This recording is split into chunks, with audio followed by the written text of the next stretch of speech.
Good evening, colleagues. Let's give everyone else 5 minutes to join, then we'll officially begin. Okay, good morning from Ghana. We'll be waiting.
Good evening, good afternoon, everyone, depending on where you're joining us from. My name is Edna Kowenje from the Africa Research and Impact Network, and I'm pleased to welcome you to today's Evidence Brief Dissemination webinar. So before we begin, I'd just like to set a few house rules. We're going to have the session run for more than an hour. Therefore, it means that we'll need your cooperation during this session. The session is going to be recorded so that we can share it afterwards with you for reference. We'll have a dedicated question and answer session at the end of the panel presentation, whereby if you have any question, you can feel free to voice your concerns. In the meantime, as the session progresses, you can also share your insights, comments, suggestions, and questions on the chat section, and the panelists we have will address them afterwards. As we begin, I'd also like to let you know that we have a lined up panel with experts from various fields who contributed to the writing of this dissemination webinar, and you're going to get a chance to hear from them. Therefore, I ask everyone else who is not speaking to kindly mute their microphones and keep their cameras close, just to avoid distracting the presenter and the speaker of that time. Before we begin, I'd like to just give a brief overview of this project and the various partners involved. So the Africa Research and Impact Network, ARIN, under the Learning Together to Advance Evidence and Equity in Policymaking for Achieving the SDGs, acronymed as LEAPS project, has organized this evidence brief dissemination webinar titled Harnessing the Transformative Potential of Artificial Intelligence for Sustainable and Equitable Renewable Energy Systems. So this project is led by a group of different organizations, with the project leads being the Africa Institute for Development Policy, or AFIDEP, in collaboration with ARIN, the Africa Institute for Health Policies and Health Systems in Nigeria, and the Makerere University School of Gender and Women Studies in Uganda.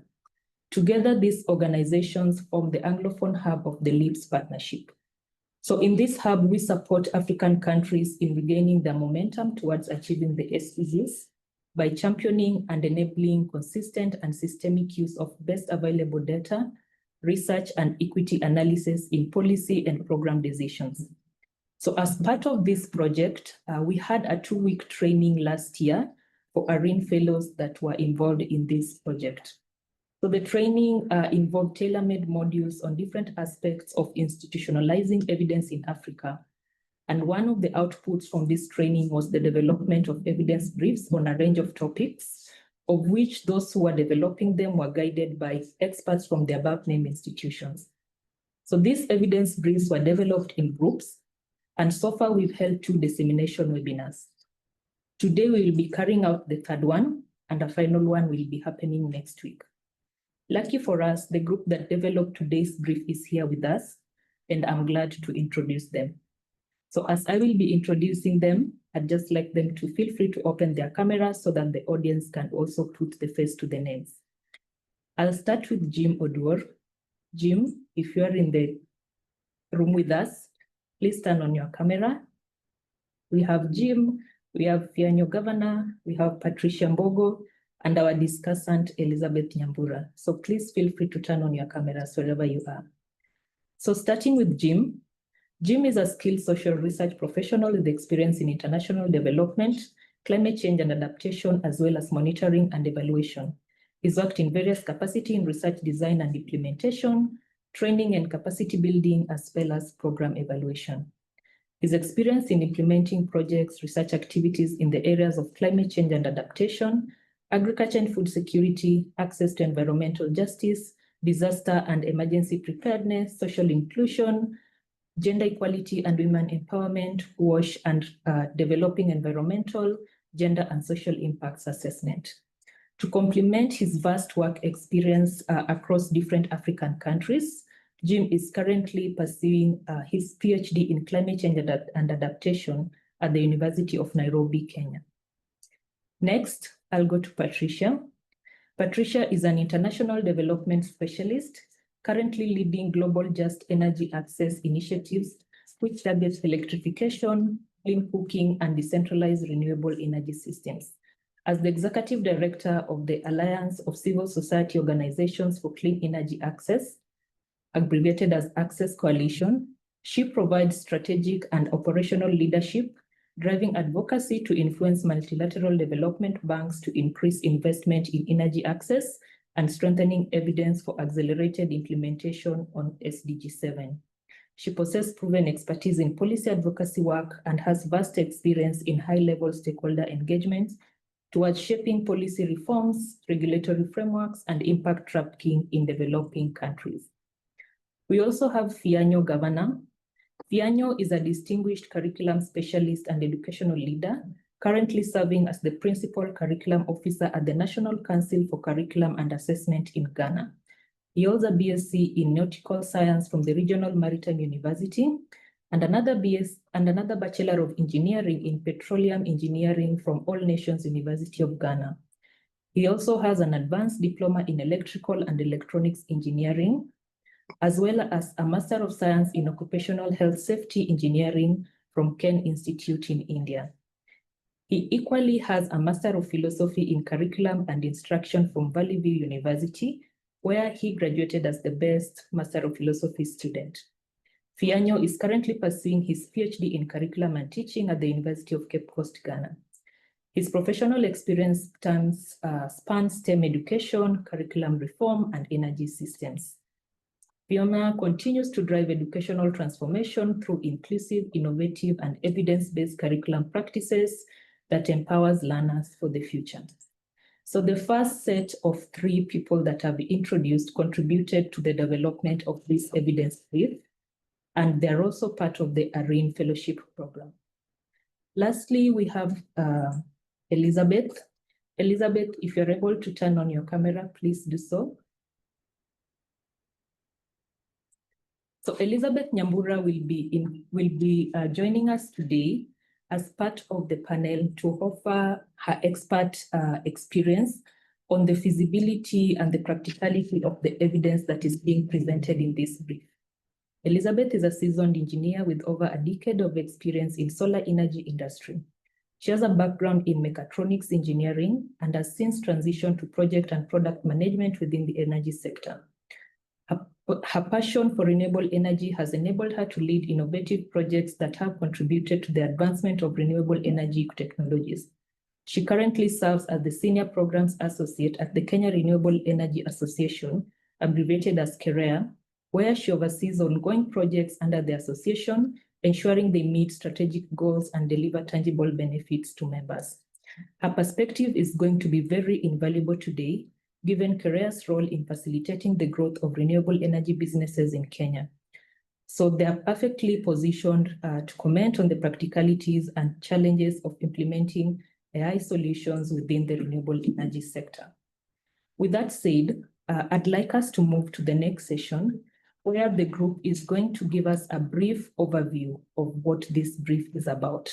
Afterwards, we'll delve into a very interactive and reflective panel session. So Jim, if you're ready, please begin. Thank you. So thank you very much, Edna, and everyone else who has gotten time to attend this dissemination webinar. So this was a group work that we did during the training.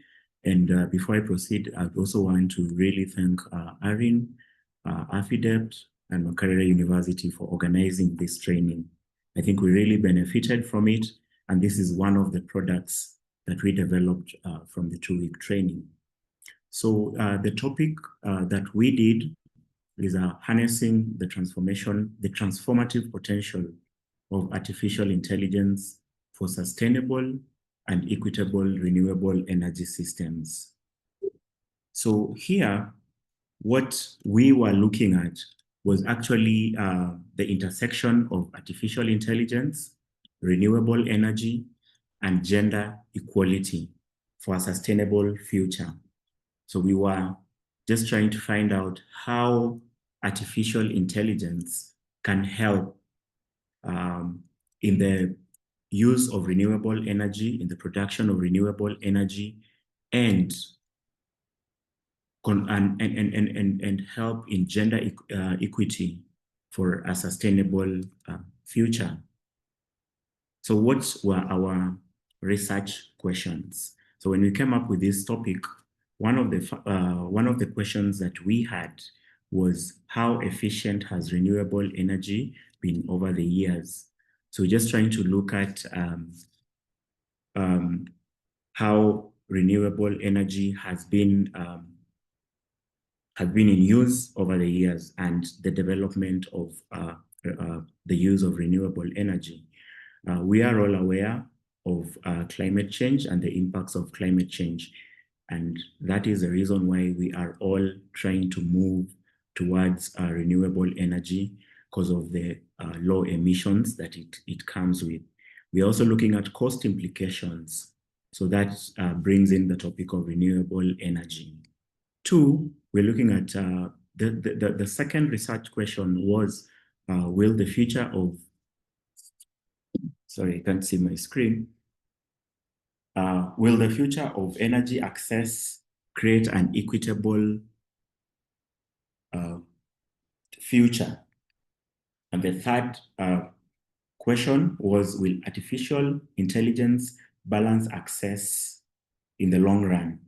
So as much as we are looking at renewable energy, but we are also looking at artificial intelligence, how does it come into play to help us generate renewable energy? How does it come into play in bringing in the gender divide?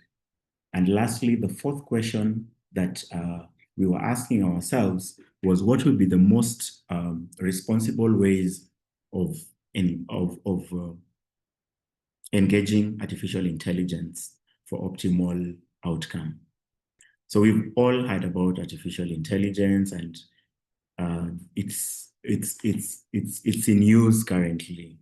So we've also known that it has advantages, and there are also challenges that have been cited. So we are looking at what are the responsible ways for using artificial intelligence in the renewable energy sector.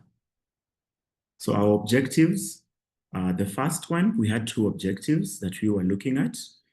So the first one was, we wanted to examine how artificial intelligence can help in the design and management of renewable energy systems in improving efficiency, accessibility, particularly for the underserved gender. So we wanted to just find out, can we use artificial intelligence in the management of renewable energy systems to help in the efficiency and accessibility? And this is particularly for the underserved gender. Two, we wanted to assess, the second objective is actually to assess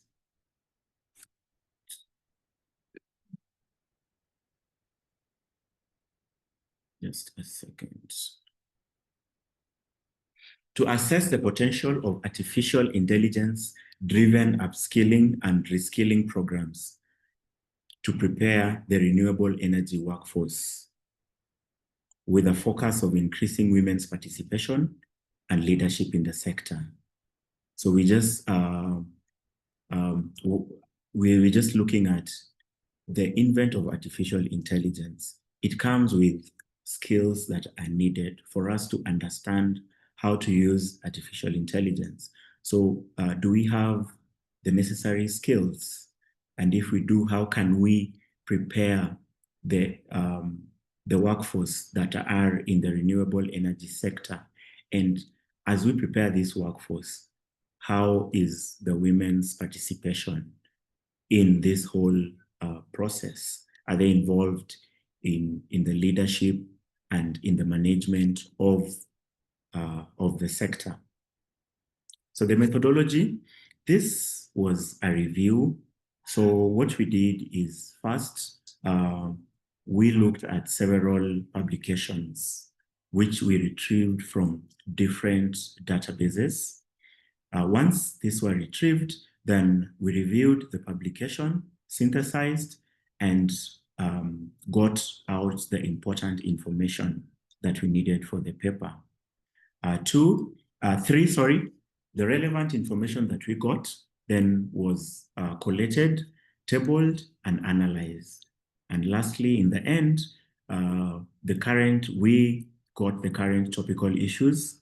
We analyzed the future trends, the challenges that are seen in the sector, in artificial intelligence, in the renewable energy, and the limitations. And these have been discussed in this brief. So we're looking at artificial intelligence contribution to SDG 7. And SDG 7, as we all know, has 3 set targets. So 7.1, we were looking at how do we increase data on energy supply and demand. So for artificial intelligence to work, it relies on data. And if we don't have this data, then we are not able to create systems that are able to work for us. So we were looking at, do we have the necessary and the sufficient data that can help drive the system? Two, the target 7.2 is we were looking at how do we enhance efficiency through smart grids. And three, we were looking at supporting education and capacity building. So that entails educating and also capacity building the community on how to use artificial intelligence for this particular system. So the challenges that we were looking at, we got challenges which we are going to discuss in this webinar, but mainly we were looking at two Sustainable Development Goals. So one was SDG 5, which was on gender equity, and the second one was SDG 7, which is on universal energy access. So what we noticed is that, or what we got from our review, is that the transition to renewable energy is critical for environmental sustainability, energy security, and economic development. But we face significant equity challenges. So we are going to discuss the challenges that we got. So some of the challenges that we got from this was a skills gap. And as I had mentioned earlier, artificial intelligence is a new technology. And in Africa, we realize that we do not have, I would say, sufficient skills and workforce. We do not have the required and sufficient technical expertise. And it's expensive to acquire, it takes time. So how do we bridge the gap? We also had an issue with what we would call a black box problem. So issues of artificial intelligence, such as privacy in artificial intelligence that have always been discussed, were also coming out. And these issues that are within artificial intelligence are actually blocking or deterring the adoption of the use of artificial intelligence. We got a group of people who feel that the issues are grave and are therefore shying away from the use of artificial intelligence, but they're not looking at the benefits that we can get if we use artificial intelligence correctly within this sector. So in Africa, we looked at the context of Africa and the challenges in Africa. So we, from our review, we realized that there were countries that were actually working hard towards the adoption of artificial intelligence in renewable energy. And the leading countries that we got were Mauritius, Egypt, Zambia, Tunisia, Botswana, which we found that had gone further and developed what we call national artificial intelligence strategies. There are also countries that had gone further and were concerned about the data protection. As we are all aware, AI uses data. So data protection came out as a key issue, and the countries that have developed data protection laws, this was South Africa, Nigeria, and Kenya, which have data protection laws in place. So at the status, we realize that most initiatives in Africa are still in infancy stages compared to what we could see in the developed nations. So we came up with the recommendations, which we call the evidence-based recommendations. And one of the key recommendations was infrastructure development. So we noted that there is a need to mainstream artificial intelligence development and acquire computing facilities as national assets. So this will definitely help in the use in capacity building, in training, and generally will increase the adoption and use of artificial intelligence in renewable energy. Two, what we noted also as a recommendation was research collaboration. We noted that there needs to be cross-disciplinary and academic industry partnerships. We should not just limit the research to, let's say, one particular focus area. And as you can see, like our topic, we're looking at three issues in one: artificial intelligence, gender equity, and renewable energy systems. So we need to move further and carry out more research. So, so now, what are the policies that we came about? So what we noted, number one, was there needs to be development of policies on artificial intelligence implementation strategies in the energy sector.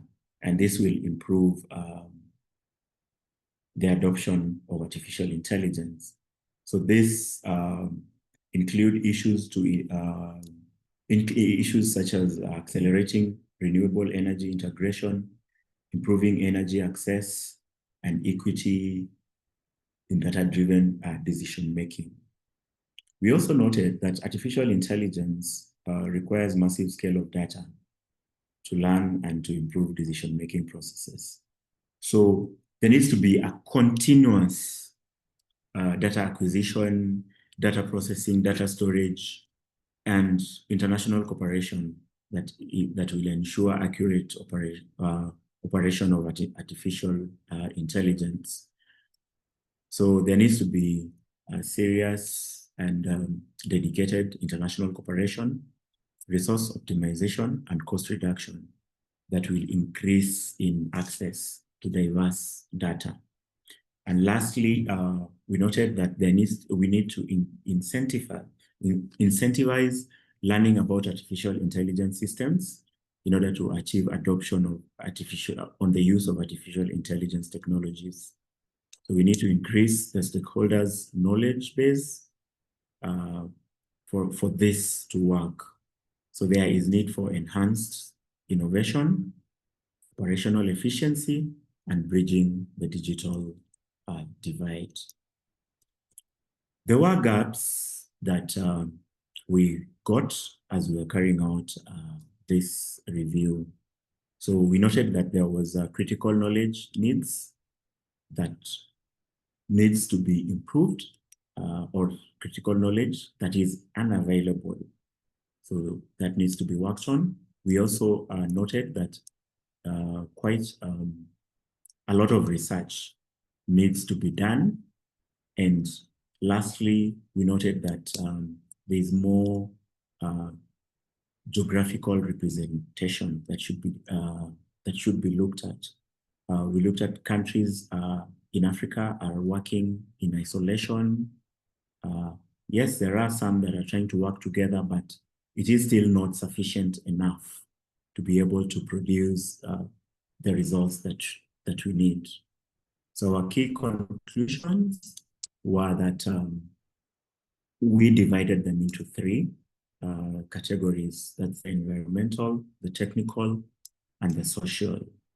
So environmental, we looked at adoption of renewable energy will definitely help reduce emissions. So that will bring us closer to our targets that we have been working on as a globe.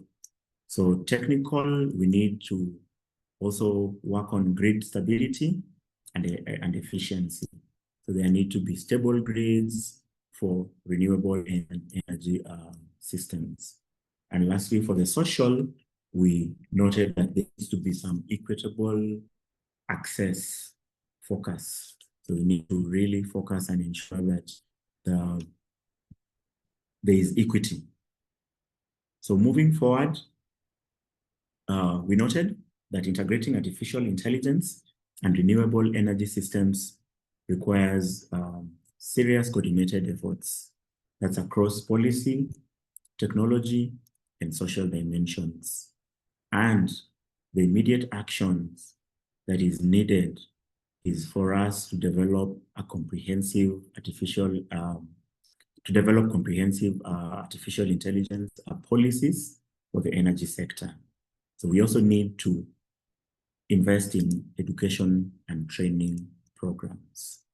So this is a nutshell of our brief. So I think we are going to move to the question and answer session, which I think will be moderated by Edna. Thank you. Thank you so much, Jim, for setting that very comprehensive and realistic background to this evidence brief. At least now our audience have a top layer overview of what all this work was about. So just to pick up from where you've left off, I'd start with you, Jim. In the context of environmental sustainability, energy security, and economic development, what are some key opportunities that you see being presented by AI as we transition to a renewable energy-powered future? From your perspective and from the work that you did during the development of this review. Thank you very much, Edna. So first of all, what I would say is that from our review, we noted that artificial intelligence presents a lot of transformative opportunities, and this is across different dimensions of the renewable energy transition. So if maybe I would give us just a simple definition of what we came up with as artificial intelligence in the context of renewable energy, then we noted that it is the intelligent nervous system. It's like the brain of the clean energy transition. So this is where we get a comprehensive set of technologies that will enable renewable energy systems to think, to learn, adapt, and optimize use. So having said that, we realize that artificial intelligence helps in issues such as, if I would mention the first one, would be issues such as grid optimization and management. So we're trying to move to renewable energy. Then we're trying to develop a grid for it, for renewable energy. Then how do we use artificial intelligence to help us develop this grid and also help us manage such a grid? This is where now we use artificial intelligence, where it helps us in managing the variability and also helps us to predict things such as the solar output. Because when we talk about renewable energy, we're talking about solar, we're talking about wind, we're talking about hydropower, we're talking about bioenergy and geothermal. So when we use artificial intelligence, we are going to get information on how the outputs are likely to be. We will know how likely is it, how is the solar output, for example, going to be. Then this will help in the planning. How is the wind output going to be? Then this will help in the planning for us to know then during this particular time, then there's a likelihood that we might run out of, there might not be a lot of sun. So then our solar output might be little. So this will help in better planning and also reducing reliance on one particular renewable energy source. I would also say that artificial intelligence will also help us in predictive analysis. So artificial intelligence generally helps in predicting what is going to happen by analyzing data that has been used over time.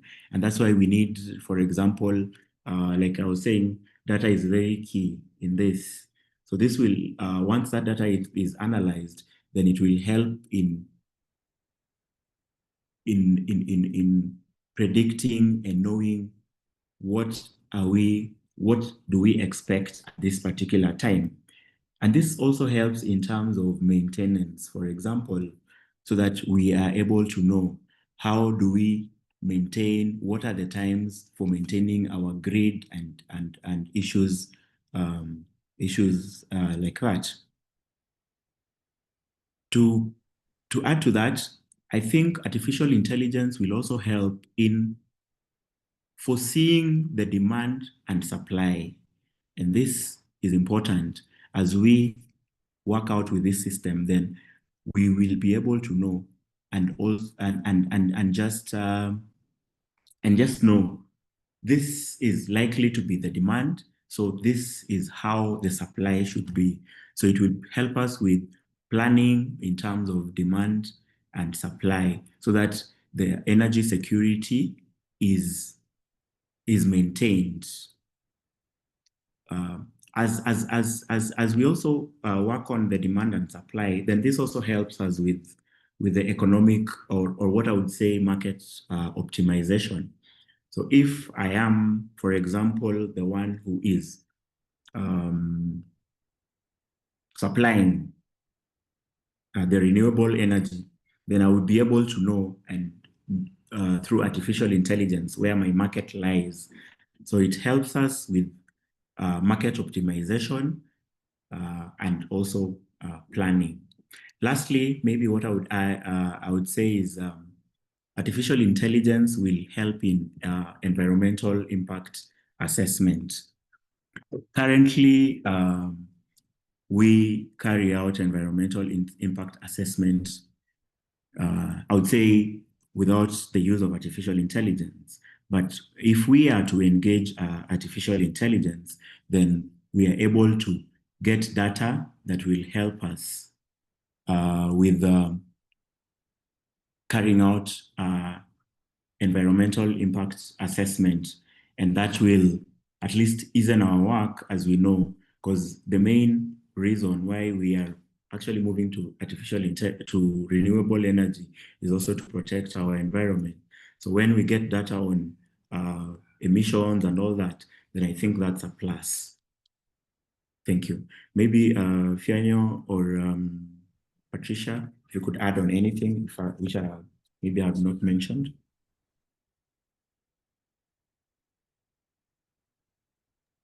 Okay, thank you, Jim.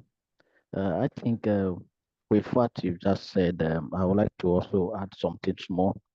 See, if you see the AI, which is the artificial intelligence, basically it's helped to drive the inclusive development, which actually is will enable the target or the targeted energy deployment in under underserved communities. So there are communities in Sub-Saharan Africa, actually they are underserved in terms of energy distribution, in terms of having access to technological usement or enhancement. Now, the world is being driven by technology, but if you look at Sub-Saharan Africa, we are lacking behind. So we are saying that before we can actually see any change, any improvement, any economic enhancement in our Sub-Saharan Africa, there must be the use of AI or the artificial intelligence. So this AI or artificial intelligence actually helps in the development, which will help the underserved community to also come on board so that they could also join the global community in terms of how to enhance their energy, how to actually manage the energy they are being supplied well. So I think that is what I can also add to your explanation. Thank you.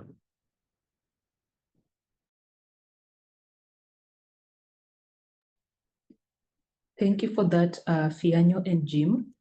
I don't know if Patricia, you'd have anything to chime into that. Yeah, thank you, Edna. Maybe my contribution would go in regard to the decision-making processes. Currently, what the decision makers want is data-driven advocacy work, where we have informed policies that are driven by the data that is available, and the AI would be able now to help developing countries be able to map out in regard to the economic situation of the various countries. When it comes to energy access, there are still many countries in Africa which are underutilized in regard to the renewable energy infrastructure. And the AI would be able to map out which are these countries and what currently is in use. And be able to define mechanisms of how the renewable energy can be integrated into existing mechanisms. Recently, we have seen, as Jim was talking about, the smart grid infrastructure that are being developed. And this is to ensure there's efficiency, and we can be able now to tap into the renewable energy, integrate into the grid to ensure there's optimization, and ensure that majority of the households that are not currently connected, they can be able to they can be connected through such systems.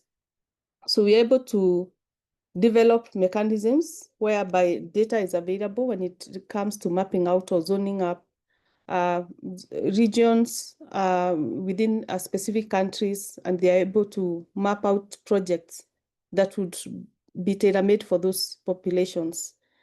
For us, especially now where I work, we are currently coming up with an Africa Energy Finance Tracker. And this is more looking into which are these countries that are currently below the energy access rates, and define ways of tracking the financial flows that are coming from multilateral development banks and which countries are being currently accessing those financial flows.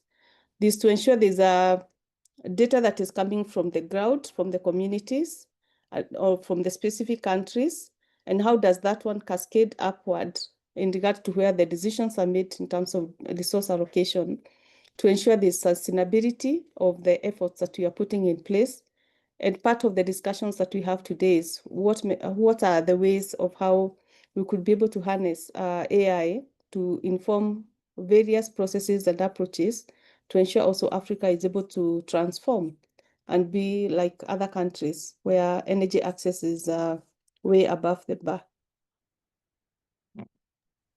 Thank you. Thank you so much to the team for that very detailed reflection. And indeed, we can see that AI presents a vast opportunities that can be adopted in the renewable energy sector, even as we strive for climate mitigation and adaptation.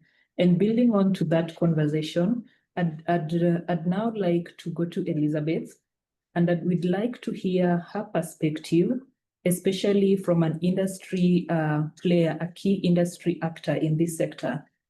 Based on what has been presented by the team, how do you see these opportunities that are being presented and the potential impact that these opportunities can have? What do you see as the most immediate and feasible ones that can be adopted or implemented in Kenya? All right. Thank you and good afternoon, everyone. So from an industry perspective, I would say that one is just to reiterate what Faith has just said about the data, especially for policy developments. Anytime we've gone in front of the parliamentary committee, they always ask for the data. What is the impact of this policy in terms of the economy? So if we are able to have AI support such activities, then that will be a plus in terms of bringing in policy that works for the industry.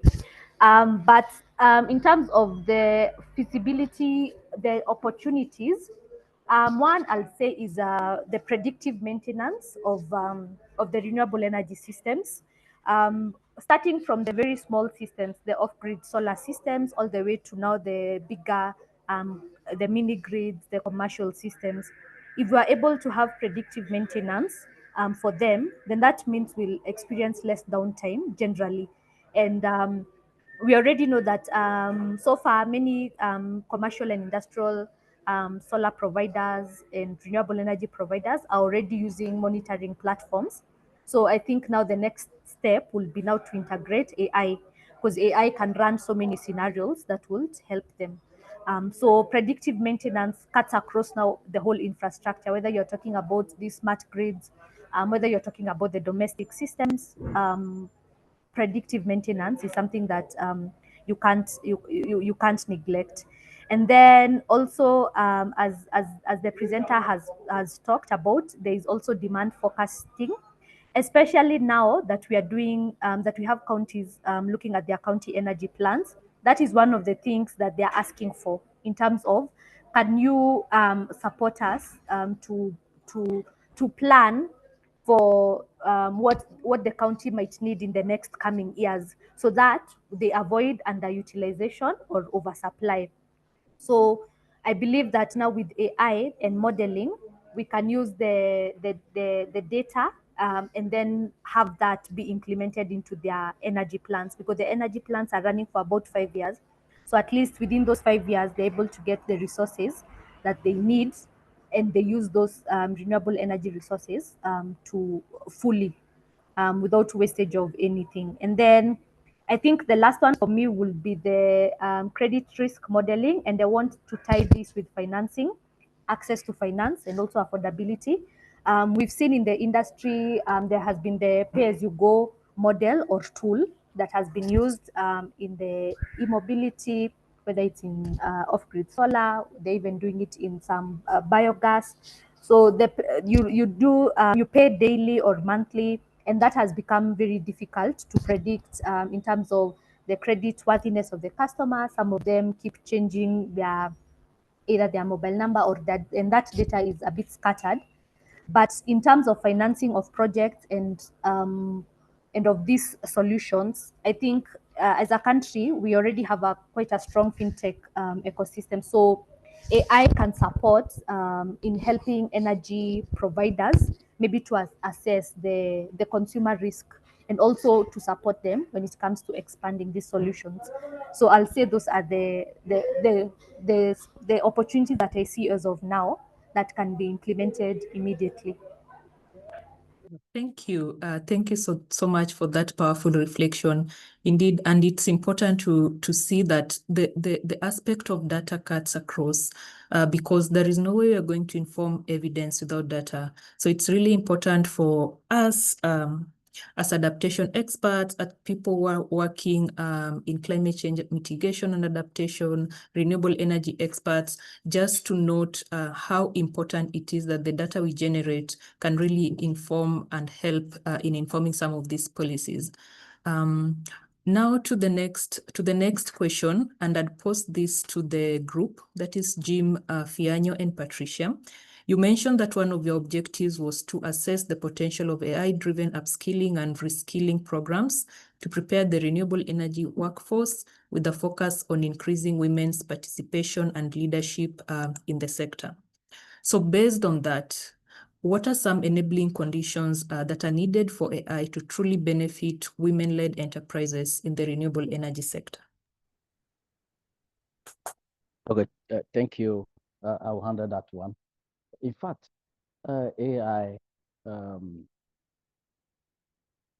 is to benefit women-led enterprises in several ways. And before we can achieve this, or we can do that, we must have the foundation. There must be a foundation that must be laid, and upon that foundation, then the initiatives will follow. Then the first one we decided to do or predict or suggest that should be the foundation on which the women-led enterprises can drive on.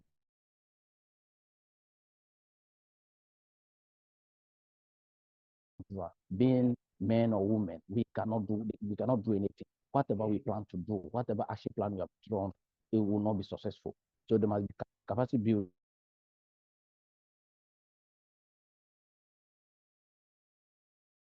Programs in AI or in energy technology. So with that one, if you go to some communities or these sub-Saharan Africa, some communities they under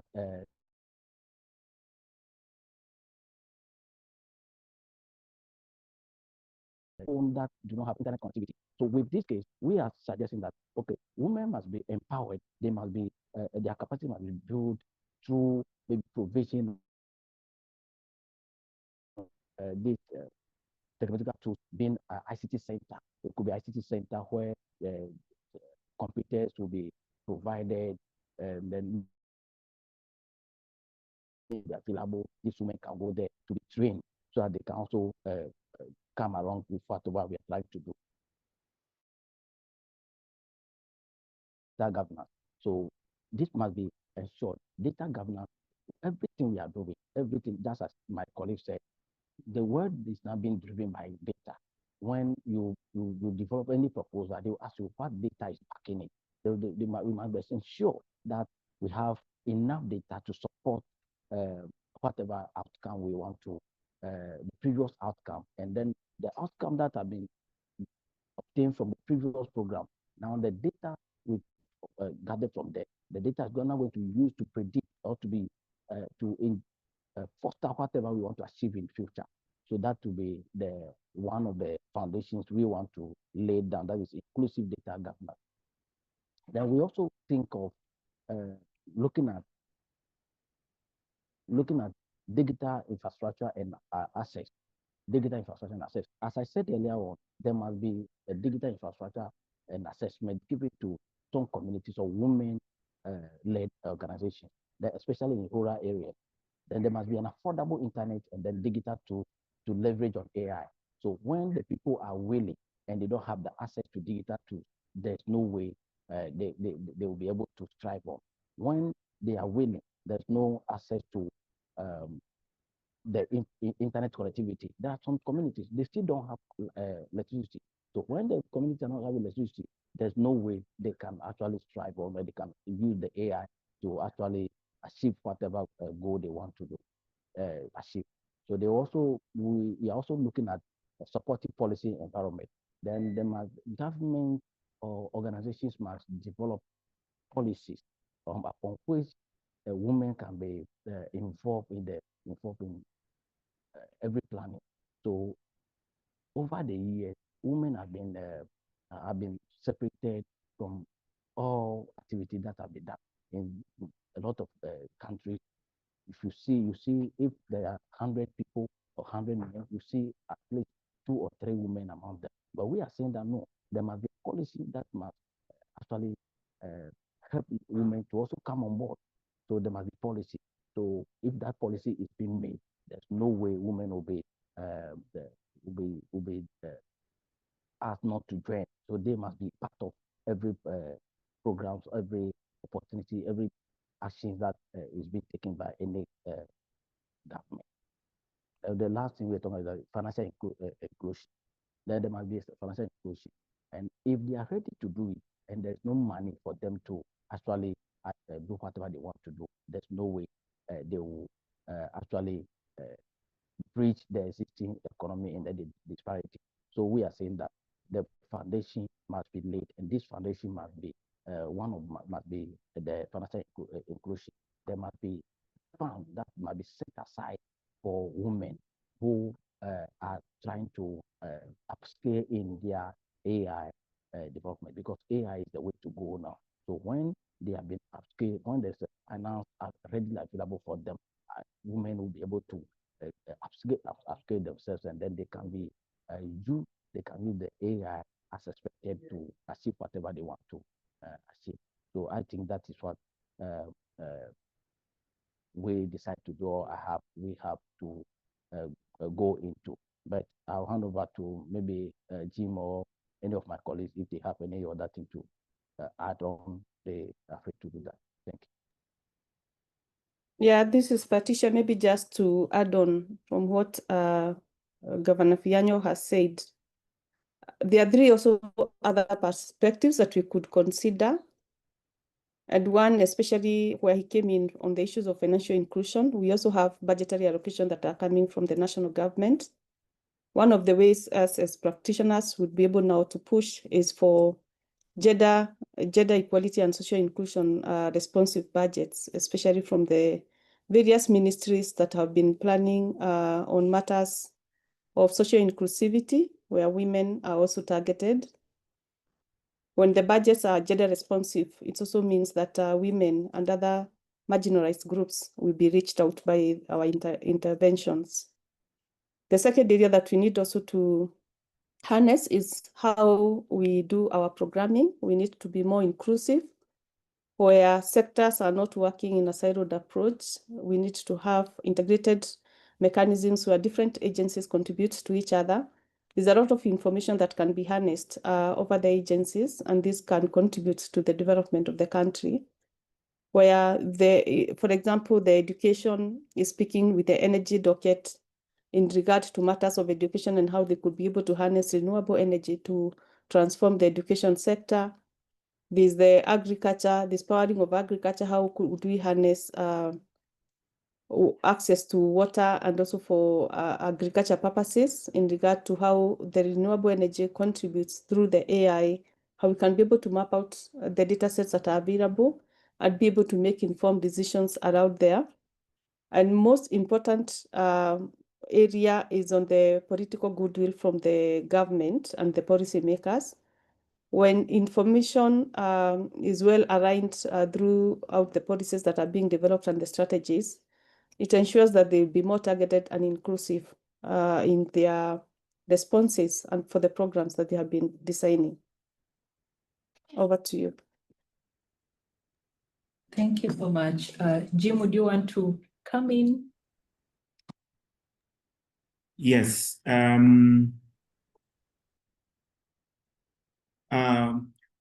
Maybe what I would like to add is on social, what I would call social and cultural enabling. I think we need to develop community support systems for women and women-led institutions. And we need to, as we do this, maybe we need to address cultural barriers that I would say prevent or deter women from adopting new technologies. So if this is done, then I think that will at least help us understand and also just try to promote women and help them adopt new technologies such as artificial intelligence. Another issue maybe is introduction of tools that help in work-life balance. And this can help in easing the burden of carrying out business or managing your business. So if women can be using these tools for artificial intelligence, then that helps them use at least what I would say little time, isn't a little more time instead of them concentrating on the business. At least they get support, what I would call support. And lastly, maybe I would say is we can maybe also recognize and show visibility of women enterprises that are using technology. So if there are such enterprises that have used technology and are thriving, then I think they need to be showcased to just to show the community and other women that you can use technology and this is how it can benefit your business. Thank you. Thank you. Thank you so much to the team for that very good reflection. I'd just like to take this opportunity to remind our audience that you're free to air out your questions, comments in the chat session, even as we proceed. And picking up, indeed, it is very important to have a very broad and holistic overview when we talk about matters of gender equality and social inclusion. And I'm glad that the team is mentioning that we need to move beyond the numbers, how many women are participating, and go into detail into more nuanced approaches of GSE. Patricia mentioned gender inclusive and gender responsive budgeting. So these are some of the things that we need as experts in this field, we need to take moving forward when planning and also when we are championing for the adoption of AI in these sectors, which leads us to our next question, which I'll be forwarding to Elizabeth. As an industry player, what role do you see organizations like Career do?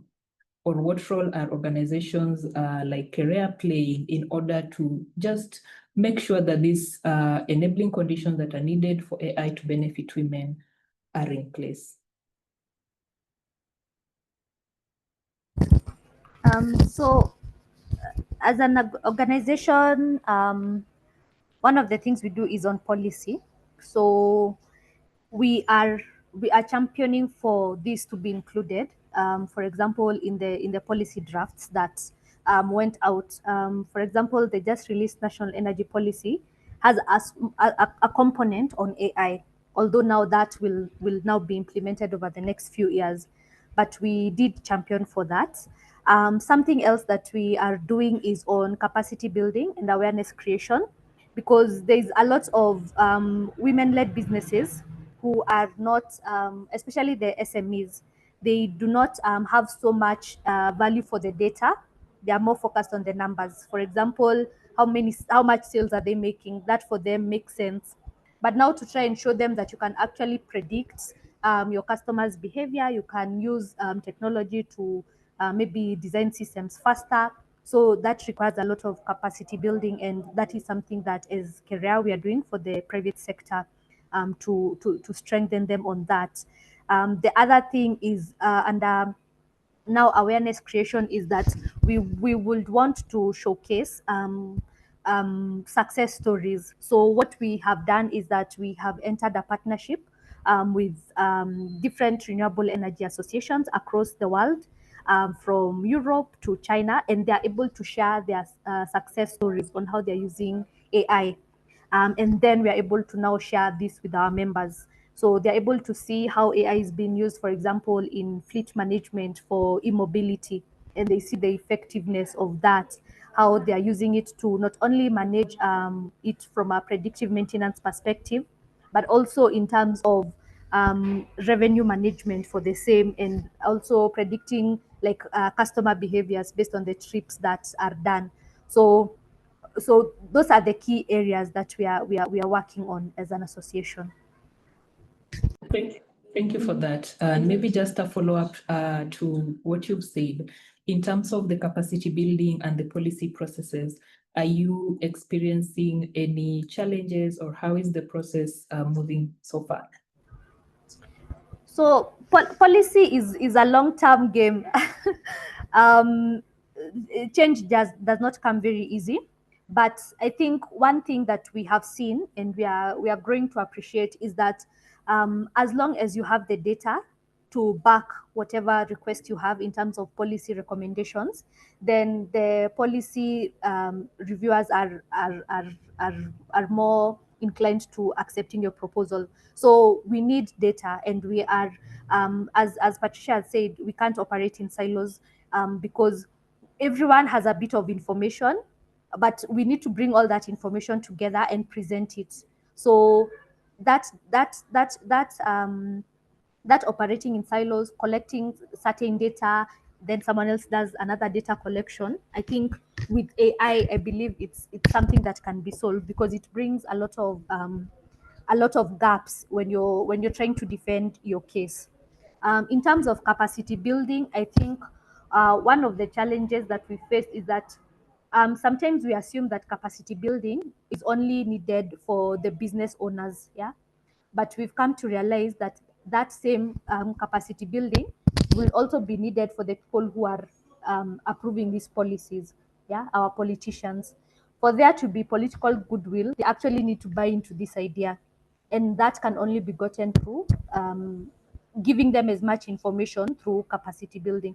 So there's that gap where, again, political goodwill has to do with it, because you have to show them value for their constituents, for example, and then now that they can push the agenda as their own.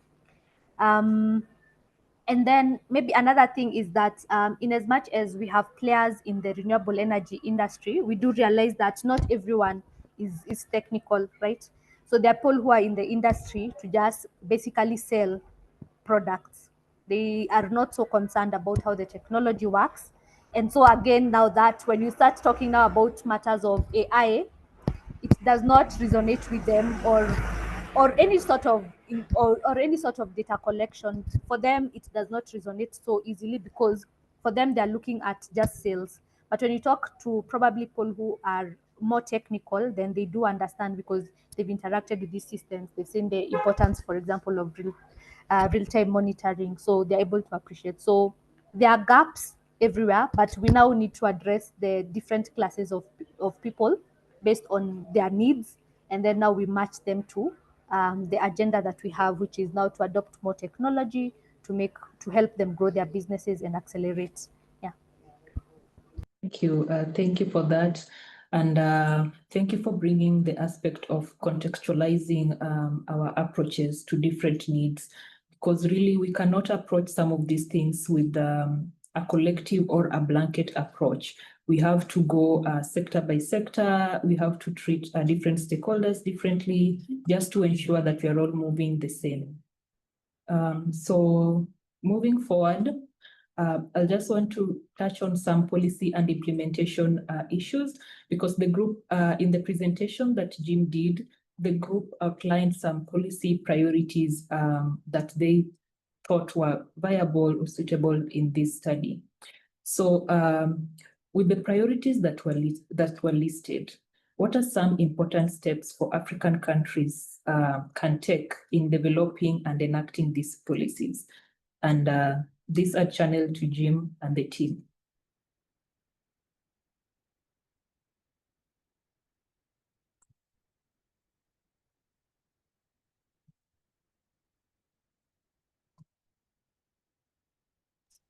Patricia, yes. I'll go first.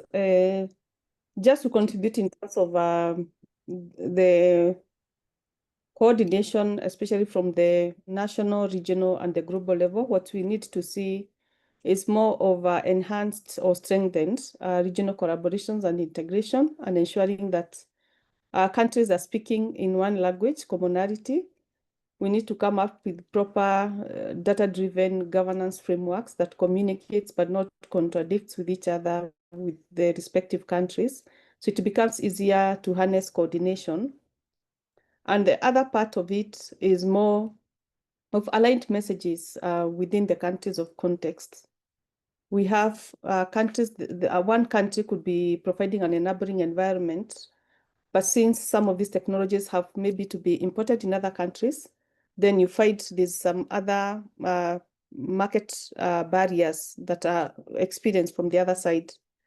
But if there's commonality in terms of all the countries aligning their understanding on what AI can bring into the table and what policies needs to happen, then issues of policy and alignment within those countries would enhance us accelerating the access rates into renewable energy through the use of AI. So there are those aspects in terms of how do we do our integration, how do we do our coordinations within the regional blocks, and as also how do we utilize data that has been generated from the various platforms to build it up together and be able to make informed decisions making processes. We were talking about the policies, and one of the ways is to ensure that how do we package that information? We can package that through evidence briefs, similar to what we are disseminating now. We can also do position statements that are targeted with the various stakeholders, speak to a language that they can be able to understand, from where they serve and which are their mandates that they are currently prioritizing on, and be able to communicate and feed into policy ask that align with their key priorities. That one then we would be able to harness more. And the other part of it is on the global political goodwill. We have global champions that are in this space. And one statement can either contribute towards growth or it can alter.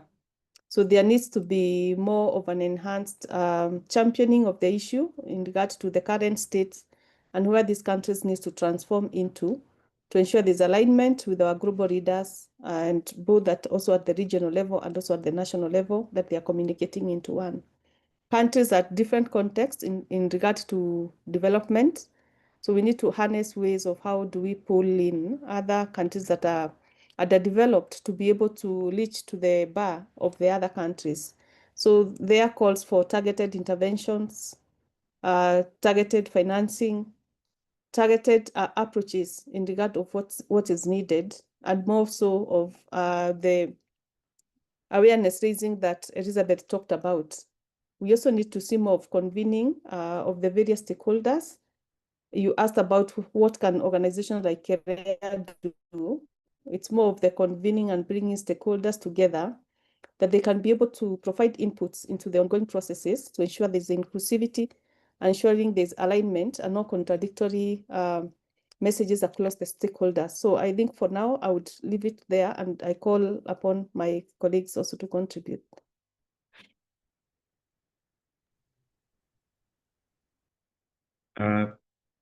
Thanks, Patricia. So for me, maybe I would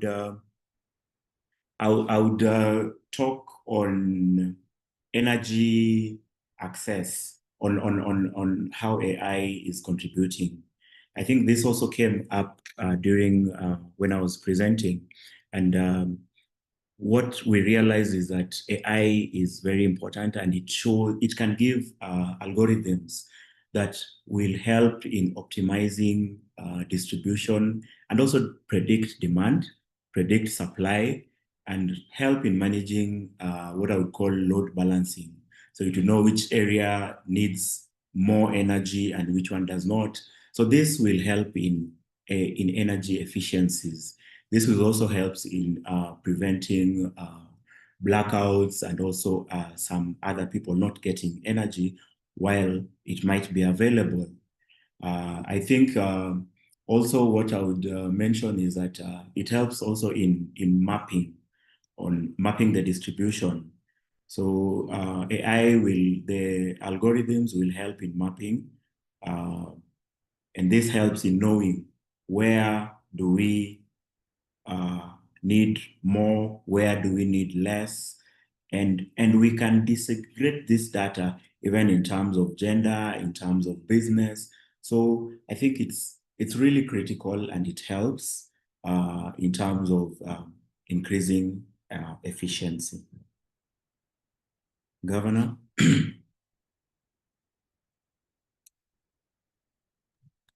Okay. So with what my colleague just said already, I think data must also be put or must be considered. Now with this one, we actually look at the data. You know, everything as Jim said, we cannot actually know which community is actually need more power to so that they can use the AI to actually boost it. So the data that they have from previous one, or the data that is already that will be used, and then if that data is used, the AI tool can also actually be used to maximize it all to actually upgrade the power distribution. So we actually look at data readily available and how the AI tool can be used to actually upgrade the energy efficiency or energy distribution, and then the supply. Then there are communities when it get to peak season, then more energy is needed at that season. So we actually need the data to know, okay, at this season, this is the amount of kilowatt this community has used, and there is a reduction in that kilowatt. So we need to maximize it so that they can also have access to it. So data is key to what we are working on. Thank you. Thank you. Thank you to the team. And Sorry, Edna. Yes. Sorry, something is just coming up. We mentioned about education and capacity building. And I think with AI tools, with good data, then we are able to get information on the subjects, on their education level, and it can actually help in improving how to educate them on how to capacity build them. Because when we have data and we know the education levels, and this will help with the approaches on how to approach these communities and how to educate them. So I think on that front, if we have good data, then again, we can also maximize on AI to improve on how to educate and capacity build communities. Thank you. Thank you. You're welcome. Key things are already rising up in the course of this discussion. And when you talk about policies, upscaling or downscaling these initiatives, then collaboration is at the center of this all. And my follow-up question to Elizabeth is just that given their role in the Kenyan renewable energy sector, and given the evidence that is being presented in our session today, how do we then ensure that there is that trust among stakeholders that enables them to share data freely across different geographic scope? Patricia talked about collaboration from the global perspective, regional to national perspective.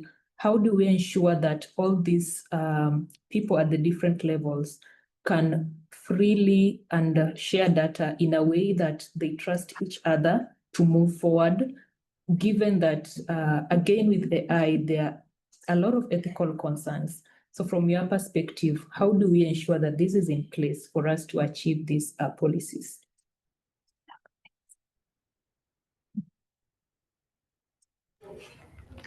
I think data is always a tough question to address, because everyone feels it's something, it's personal, it's theirs, for whatever reasons they have. But I think for us as an association, what we've seen is that we've brought different stakeholders onto say a round table and had a discussion and said, for example, organization X, you're doing a study on say productive use. Let me just give that as an example.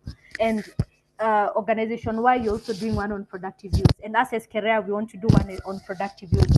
How about we just merge the whole study into one, bring the resources together and co-create that and share the information that we have, because even the pool we are targeting with these outputs are similar. Say you're targeting investors, you also want to advise the businesses on what the opportunities are for them to explore and scale.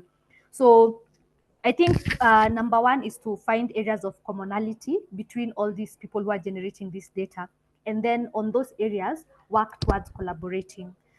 Collaboration is key, because whether we are going to ensure energy access and achieve those goals by 2030 or 2050, it will only work with collaboration, so that we avoid duplication of work, we avoid misuse of resources, and we ensure also these timelines are accelerated. So collaboration is key, and we are big on that. We also work with other renewable energy associations, the smaller ones and the ones who are more niche, say bioenergy or wind, to just ensure that the areas of commonality, there's no duplication of work and there's no misuse of resources. So collaboration is one. In terms of trust is built over time, based on how you're using the data. So if say we want data to defend a specific policy, then let's use that data for that specific use. Let's not misuse that for any other. So there's that need, that again, now that comes with the interactions. We say we need data for ABCD. Let's keep our word and use it for that. Let's not find that the data is being used elsewhere for whatever reason. So collaboration and trust are something that needs to be built within the industry going forward. Yeah. Thank you for that. And indeed, these are things that we have to keep on doing on a regular basis, because it's not a one-time thing for us to even achieve this kind of milestones. At this point, I'd like us to move to a final part of this, which will be focusing on future projections and next step. And the first question that I'd like the team to reflect upon is, we saw during the initial presentation that there exist data gaps, especially in current research. For instance, the inadequate primary studies, and especially from underrepresented regions, and how AI specifically enhances renewable energy access for these underserved communities. So to the team that developed this brief, how can we then tailor future research in order to address these gaps?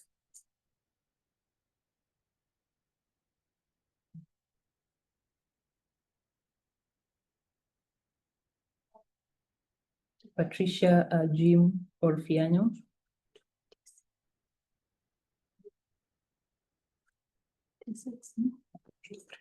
Okay. Yeah, thank you. Thank you. Right. Okay, Patricia, you can start and I'll finish up.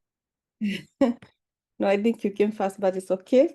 Yeah, I would say in regards to what we need as the next steps in addressing the data that is required, is mapping out first which data sets do we require and for which reason, and then ensure there's an inclusive approach in regard to data collection and consolidation, and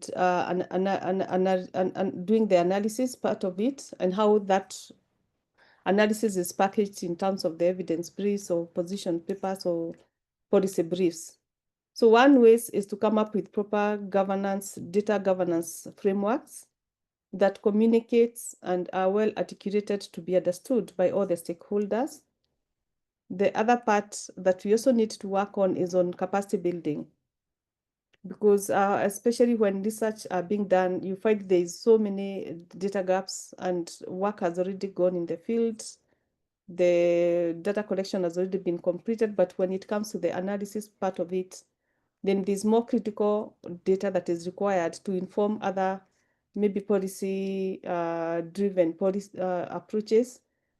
And that would call now utilizing more resources to be able to collect more data. So we need to ensure there's inclusivity in terms of stakeholder engagement, especially when you are developing the research protocols and instruments before we go out in the field, to ensure that the data that comes from the field can be able to communicate and to be of importance to several stakeholders. Elizabeth talked about why can people collaborate together when conducting the research pieces.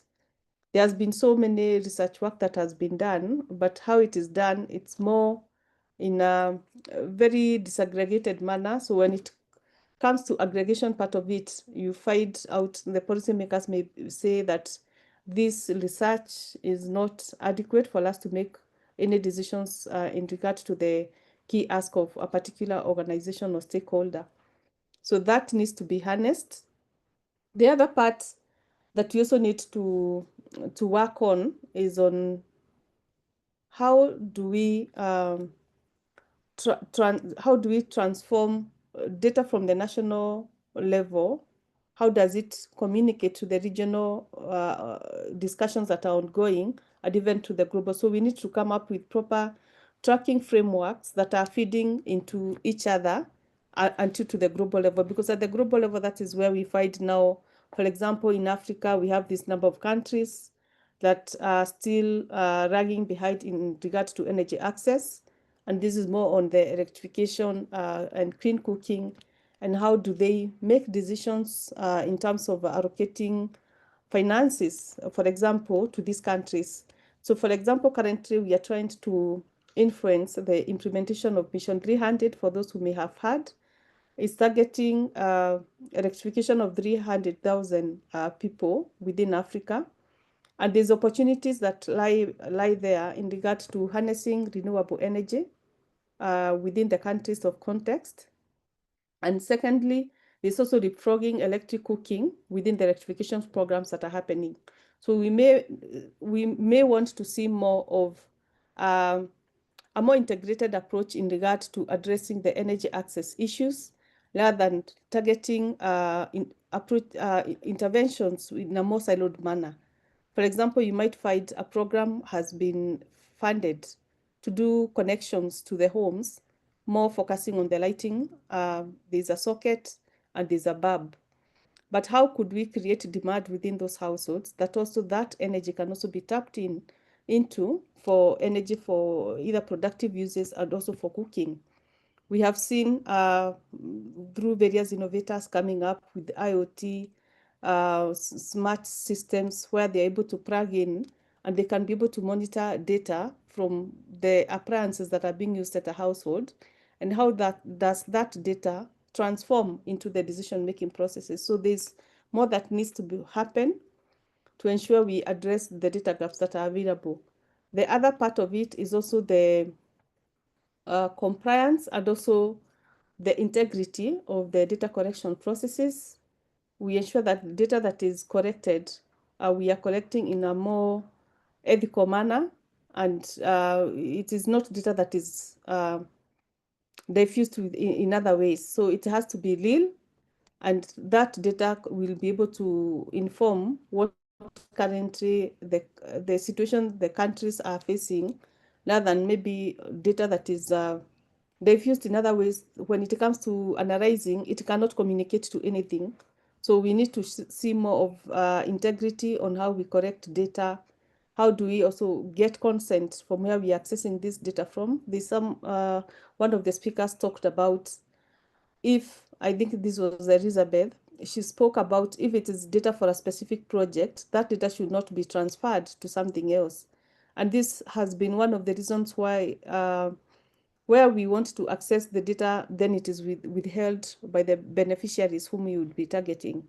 So if there's consent and there's we are anonymizing the data, if it has to be transferable maybe into a pool of data sets to be able to inform a larger, wider decision-making processes, then we need to anonymize, but not go and share the specific personal profiles with other key stakeholders. Then the beneficiaries at the lower level might feel their integrity or their privacy is being invaded. Maybe Fianyo, you can take it over. Okay, thank you so much.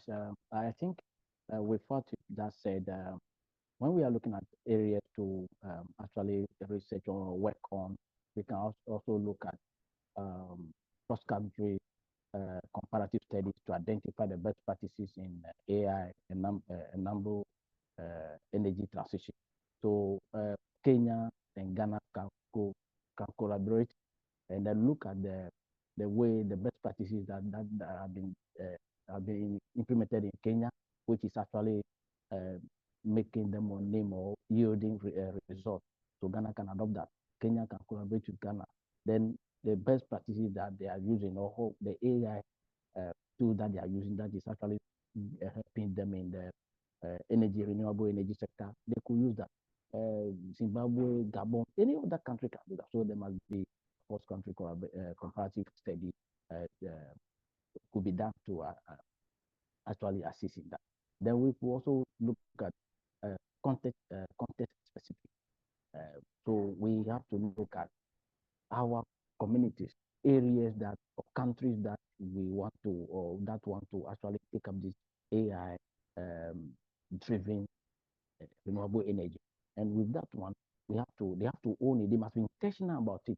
Most of these projects we are talking about, countries who adopt it, but they are not intentional. When the project is have been adopted and people who implement it are not intentional, the program will not yield any result. So there must be context-based research on it, and they must be intentional about it. And with this one, that leaded to, we are talking about AI. Now, AI can do a lot of things, but it depends on the prompt you give to it. So there must be actually training or education on what we call prompt engineering, which actually helps help the participant to know how to prompt the AI. The AI is a tool. You need to prompt it to give you the exact response or result that you want to get from it. So we also need to look into the prompt engineering aspect of it. Then we must also look at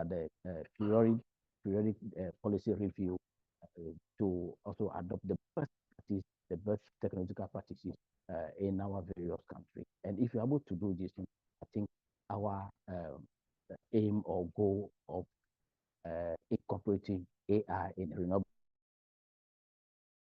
Thank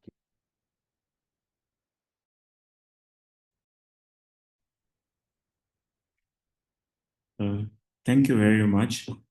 Maybe if I add my few. Jim, I think if you have any. Sorry, Governor, Jim, can you hear us? Can you hear me? Yes, Governor, we can hear you. Yes. Jim. So Jim, if you have anything, you can. Okay. So, so thanks, Patricia and Governor, for that. So, for me, I love research, and I think we can always achieve quite a lot with research.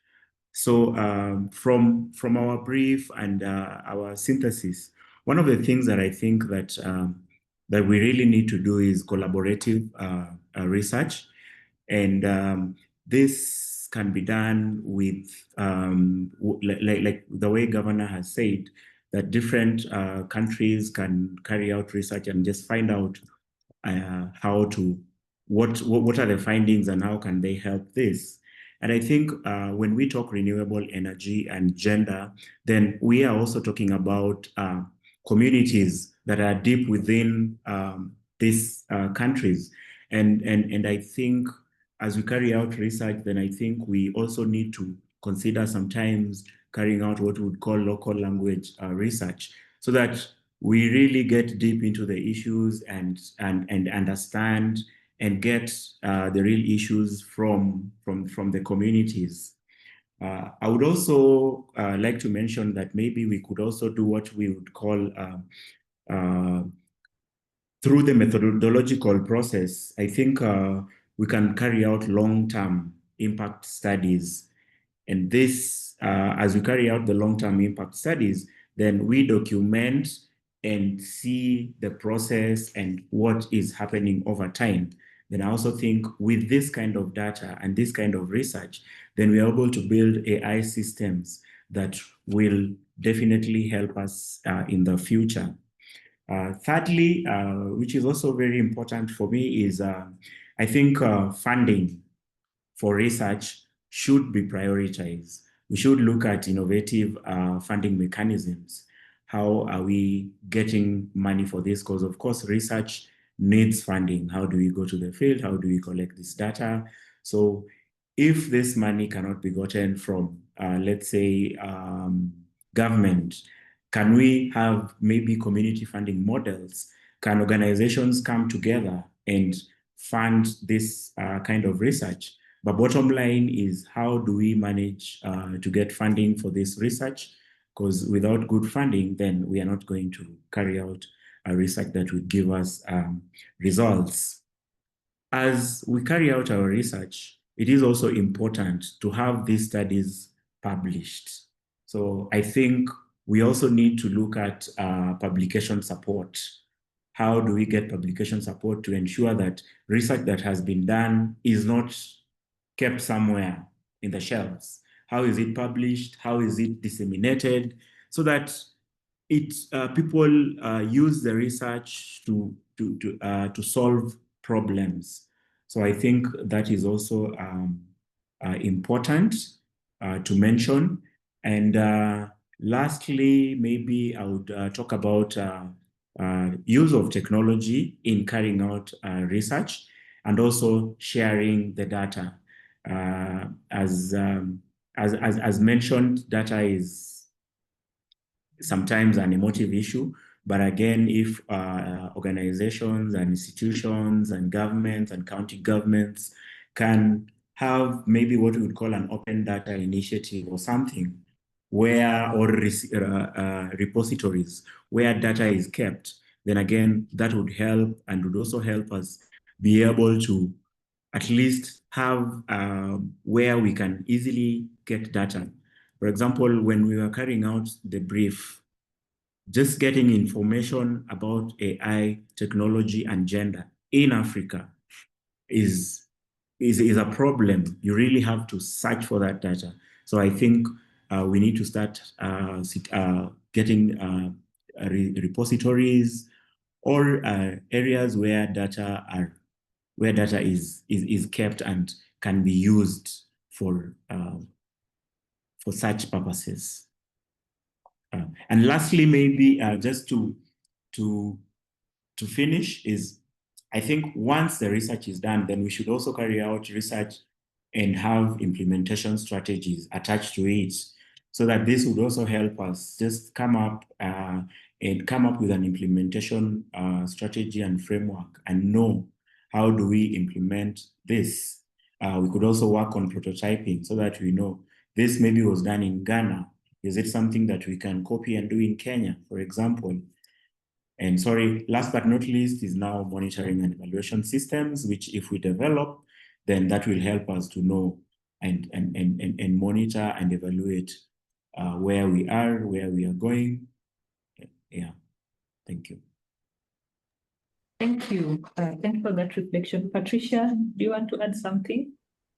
Something has just crossed my mind, especially into the current context that we are in. We need really to prepare our population, especially for the young people, to uptake AI. And this needs to be integrated also within the curriculums that are there. Not necessarily maybe a national policy or a strategy that has been developed on artificial intelligence, but this needs to be cascaded at all levels. The future is more AI forward-looking, and where we sit, we have a young and generation that can be able to adopt the AI mechanisms easily rather than the old generation. And we already have a youth workforce that is looking for opportunities for employment. But again, there's also opportunities that AI can be able to offer on remote working. So that needs also to be harnessed for us to see how we could be able to harness the data that is available, ensure that populations are able to access energy coming from the renewable energy sources. And how does that impact? Because the gist of it is looking in terms of the why AI for renewable energy. We are looking more on the impact part of it.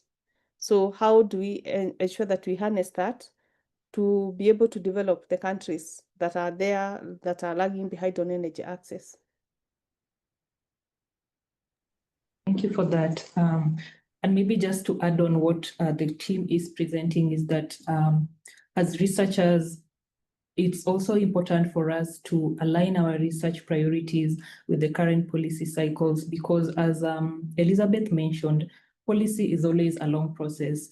And if we don't leverage on some of these policy priorities that are set by the government, then maybe some of the research we do might not actually be feasible within that given time frame or within that specific context.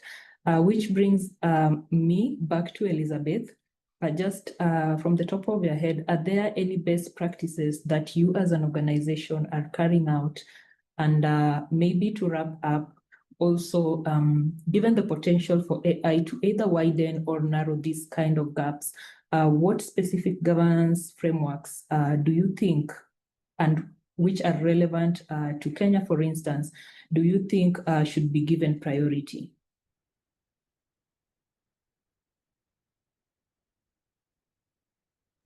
All right. In terms of best practices, I would say, what are we doing? Of course, we are encouraging our members to adopt and accept technology, of course, wisely, and to use it again wisely. We know that the renewable energy sector has also had its fair share of bad decisions, especially when it comes to consumer protection, because at the end of the day, this energy that we are generating, they are end users. They deserve good quality products. They deserve genuine contracts when it comes to the payment periods, and a lot of transparency that needs to be there. So we are calling on transparency and consumer protection. but we're also calling on a wider acceptance of these technologies. We're encouraging institutions, for example, to have a component of AI, even as they bring us technicians, as they bring us engineers to design these systems. Can we also ensure that they are market ready as far as that go? But overall, from a policy perspective, as you've said, and just to encourage the researchers who are here, let's have the research being done in good time. Yeah. So if you hear there's a strategy document that's being worked on, for example, currently we are developing the National Productive Use of Energy Strategy. It needs an AI component. We don't have AI experts currently in that committee, and so I would actually be open to having Edna, you'll just advise, because if that document is published and it has very little on AI, and we are here talking about a group of people who've done a bit of research on that, and they can give us further insights, then that's what we need. We need you guys to be in the right place at the right time. We also need public participation. I know public participation sometimes seems so far-fetched, but actually they listen. If you come back with data, they listen and they adopt. Because even for them, sometimes some of this policy is coming from also data they have gotten or things that they are trying to replicate from other countries. So data is king when it comes to policy. Collaboration, we have to collaborate as researchers, as practitioners, and then let's ensure that there's consumer protection even as we implement these strategies. Even as we say we want a smart grid, can we ensure there's consumer protection? As we say we want to have remote real-time monitoring systems, let's put also the consumer at the forefront. I didn't get your final question. Maybe you can repeat it. Final question was on the policy priorities, which you're actually addressing. Oh, yes, okay. Yes, policy priorities right now, since the national energy policy, for example, that is going into the final stages to be adopted. I don't think we can add any more into that. Now we have the national productive use of energy policy strategy document. That is a blank document at the moment. So we have all the time to give our inputs. And so I would encourage that we participate in that. And I've welcomed the Africa Research and Impact Network to join us and to let's co-develop that document. We have different stakeholders from the different technologies, but on the research side, I think there's still room for one more at the table. Thank you. Thank you so much for that. Indeed, this has been a very productive discussion with lots of information and knowledge. And I'd just like to open the floor now for comments, insights, or questions from our audience. Governor, you have something? Okay. To add to what Patricia said, I think with this, there must be a legal framework. There must be a legal framework. You know, AI, we are talking about AI, but there must be a legal framework that to actually guide it. We must have what we call the privacy, the policy privacy protection act. There must be a legal framework, because when we don't do that, then whatever data we have generated or have been approved, though there's a right to information bill in some countries, I don't know about Kenya, but in Ghana, we have that right, that right to information bill, whereby information can be shared within the intergovernment agencies. But for AI, because we have the bad aspect of AI, so though we are trying to look at AI to optimize energy, renewable energy, there must be a legal framework which to actually be set to guide its usage. So when we are able to develop that, as Patricia said that they are about to publish a paper or a policy paper in Kenya, they have to look at the AI component of it and in it, so that privacy of the data generated. There are sensitive data which supposed not to be in the public domain. So, but if those legal frameworks are not implemented or being adhered to, whatever data that is being generated will be available, will be shared to any other organization, which could be used, which could actually affect the implementation of the project. Thank you. Thank you for that. I'm trying to look through the chat. If we have any comments from anyone, questions, please feel free to raise up your hand and we'll give you the opportunity to voice out your opinion.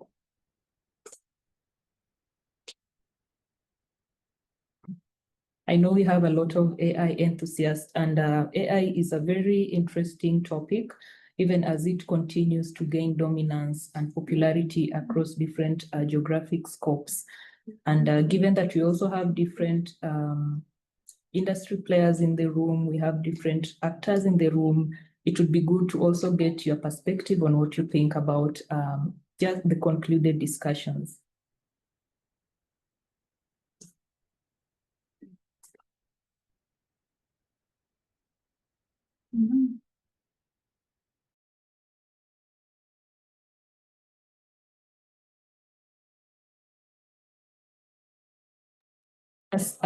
Even as everyone thinks about what to, Charles, would you want to chime in?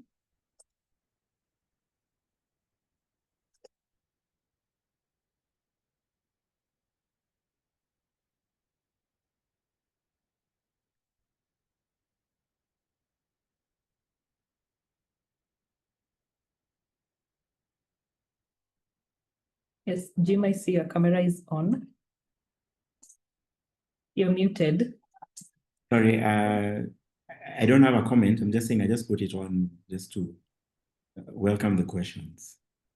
Yeah, sure. The team is ready for Comments. questions. Yeah, and comments.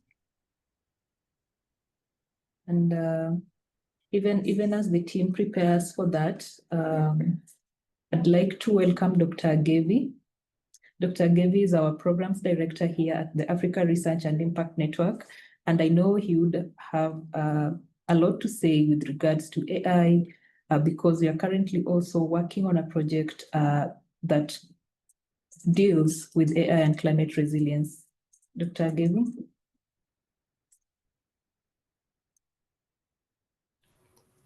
Yeah, thank you very much, Edna, for this opportunity.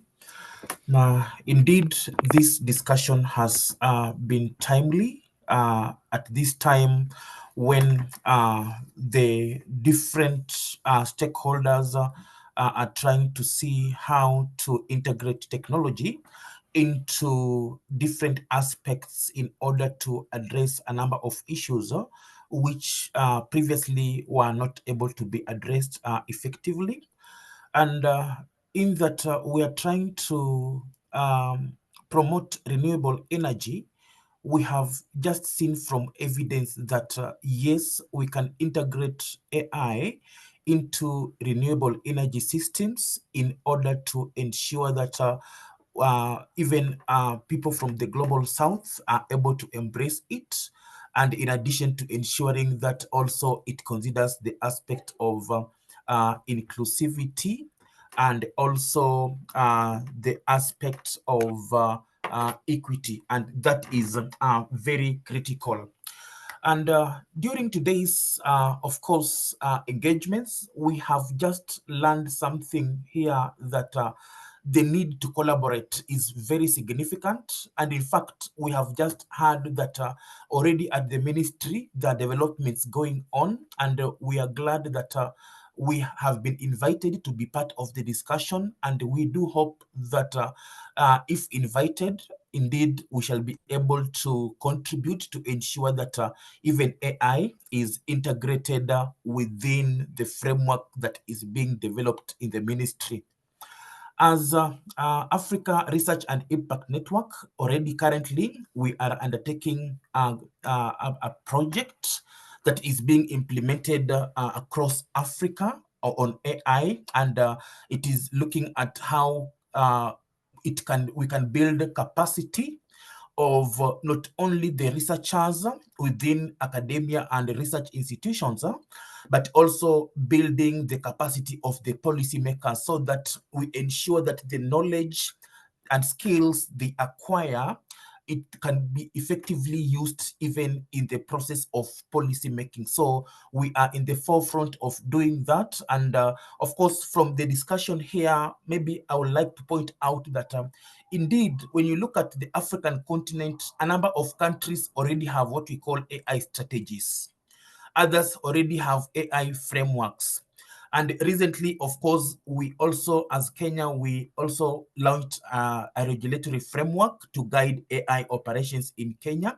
So these policies could be there, or strategies, but then what needs to be done is then how do we mainstream then whatever is in those strategies or frameworks at sectoral level, so that we ensure that whatever discussions or whatever implementation activities are taking place at sector level, then they are able to integrate AI within them. And also, just to point out that today's discussion, of course, has enabled us to understand that it is important to ground our actions and conversations with what we call robust evidence. And we have already, of course, through the discussion, been informed what AI can offer. And apart from that, also we have been told, how then can we use AI effectively to ensure that it promotes fairness, it also promotes accessibility, and also it helps in achieving sustainable development, which is very key, even as we move towards 2030 as the final year, which we should have already achieved the SDGs that are in place. And of course, then realizing the role of AI requires efforts to bridge gap between research and policy. And of course, when we do this, it will ensure that the innovations that we are putting in place will ensure or will help in promoting or providing those tools that will ensure that we have what we call inclusive development. So moving forward, maybe from the discussions, I can point out three things that we have learned. One is the need to strengthen collaboration. Of course, this has been raised by a number of people, and this is very critical. And secondly, the need to invest in data systems and building local capacity. This will ensure there is participation, and also there is ownership of whatever initiatives we are doing. And lastly, the need to embed equity and evidence at the level of policymaking is very critical. And here we have been talking about renewable energy systems. So it will ensure that those systems are not only smart and efficient, but they are also just, and they are also people-centered. So as ARIN, through these engagements of promoting use of AI, we shall continue with them. And since we are also leading an AI initiative, already we are moving a step further next week to ensure that we bring on board 100 fellows whom we are going to build their capacity around AI and how we can use this AI in research and policy making.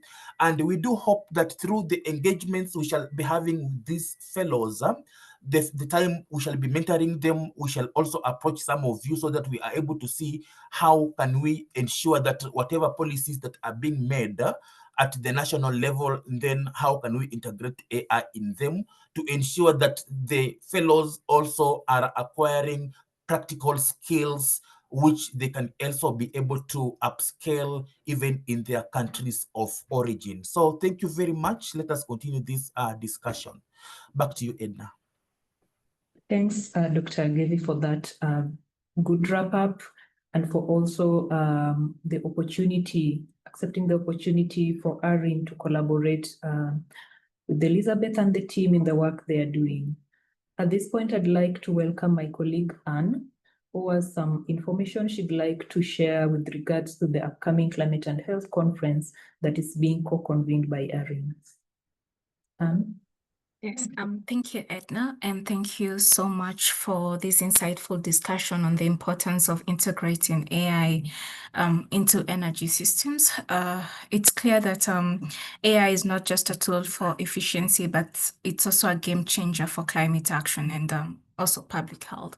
So from optimizing renewable energy use and predicting system failures to even managing heat risks and supporting data-driven interventions. So AI is one of the new frontiers for resilience and sustainability.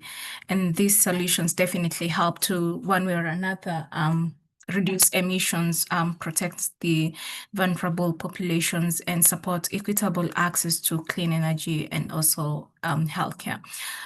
This conversation ties directly into the upcoming Pan-African Conference on Environment, Climate Change and Health, Science to Policy, as mentioned, which will be happening on October 21st to 24th in Nairobi, Kenya. We will be convening it together with the Ministry of Health, the Ministry of Environment, Climate Change, and Forestry, among other ministries, as well as Chance Network from South Africa, Cambry, Kenya, and NEMA Kenya, and ARIN. And the conference will feature 9 tracks, and one of the tracks that is crucial in this discussion is the equity, justice, and inclusive adaptation in the environment, climate, health nexus, alongside other critical tracks such as heat risks management, climate and health, technological innovations, and digital solutions for environmental and public health challenges. So abstract submissions are already open and registration will launch soon.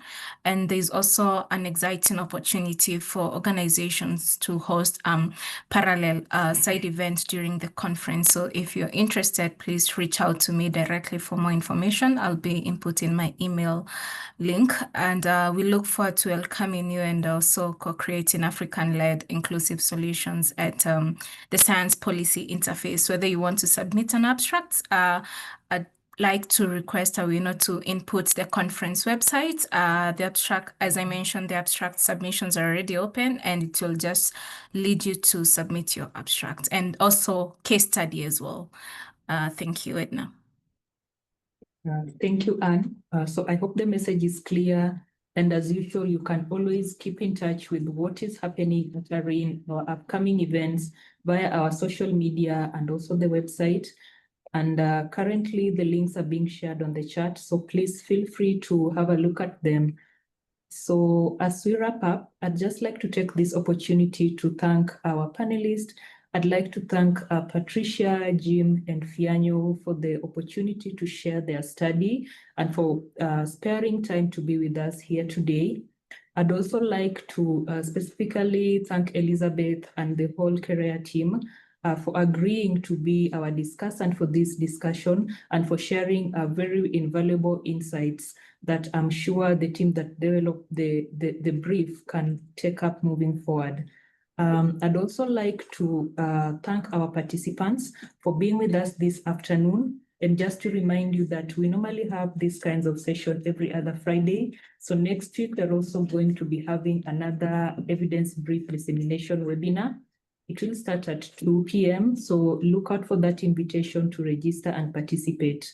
So with that said, I'd like us to wrap up this session today. But before we do that, if you are comfortable with your camera being on, I'd like to invite our comms team just to take a final photo before we leave.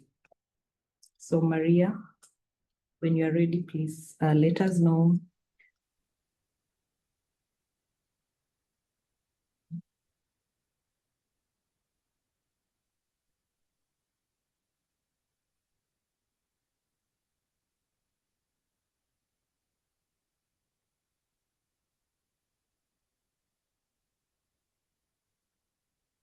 Maria and Florence, when you're ready, please let the team know.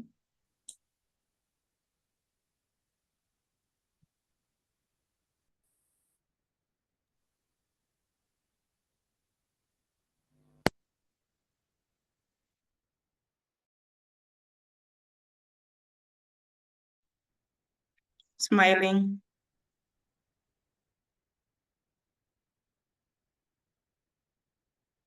And thank you very much. We are done.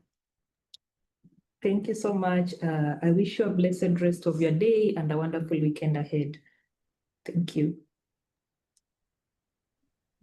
Thank Thank you you. so much for the opportunity. You're welcome. Bye. Bye. Bye. Bye. Bye.